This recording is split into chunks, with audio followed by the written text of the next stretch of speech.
Action. So this is what I've been working on for the last few months. I've kind of gone down the vacuum former rabbit hole.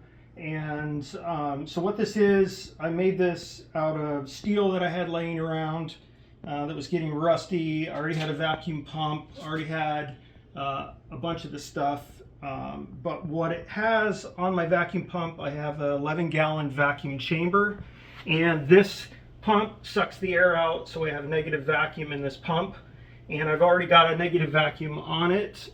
So all I have to do is pull this switch and it will actually suck out of these holes.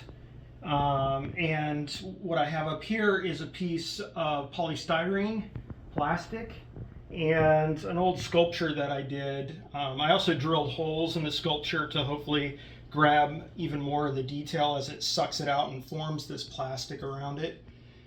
Originally, I had elements from a recycled toaster oven that I got from Goodwill, but it didn't have enough power to actually heat the plastic up. I had to wrap everything in tin foil, and even then it was really hard to get to the above 280 degrees for the plastic to sag.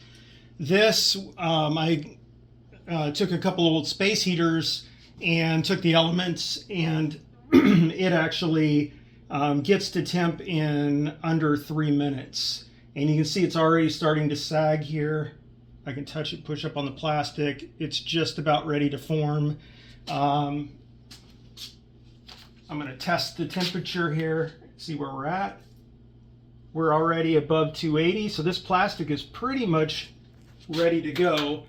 I have a center piece in here that I bolted in so I can do smaller 12 by 12 plastic, or I can remove this and I can do a full 24 by 24 plastic sheets.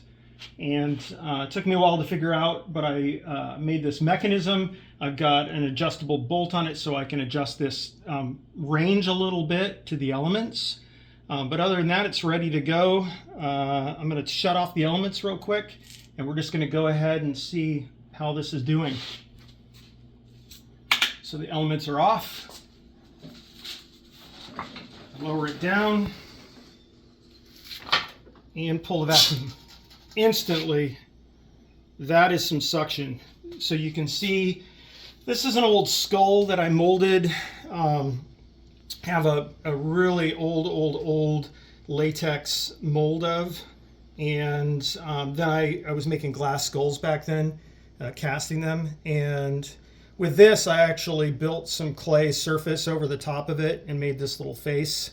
This isn't the ideal because it has undercuts, so getting this back out can be a chore. This is just plaster though inside there, so I've broken it with a hammer and gotten it out. But in general, if you're making molds or even plastic products, you want to make sure that you have no undercuts. You can make masks. That's how they used to make the old plastic masks, this way.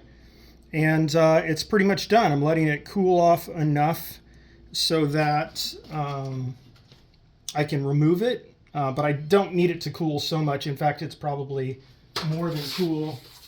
If I knew where I did with this, I can test it. And it's 120, so it's plenty cool enough that the plastic isn't going to shift. If I grab these little boards, which is sort of my makeshift way to raise this up enough off the platen for right now. Put that board on that side for me where I can do it. I can do it.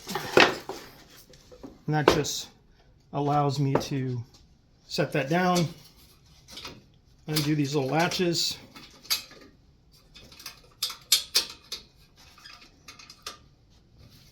and lift this up. And the mold's probably going to come with it because, again, it's got undercuts on it. But you can see the suction was so good that it actually sucked in even on these holes. The big platen that I made for 24 by 24, I actually drilled smaller holes in it, and I put stainless steel on it, so it's got really good surface on it. But to get this out, I'll probably have to break it off. But you can see the resolution, and this is the outside. The inside's got even more resolution. And originally, for when I first tested this with the toaster oven elements. I did just the skull, and of course all these undercuts, I had to break it to get it out. And you can see lots and lots of good resolution. I did, as I was busting it with a hammer, I did put a screwdriver up through the head, which I might actually mold something in here and put a nail through the skull so it looks like the person died with a giant nail sticking out of their head.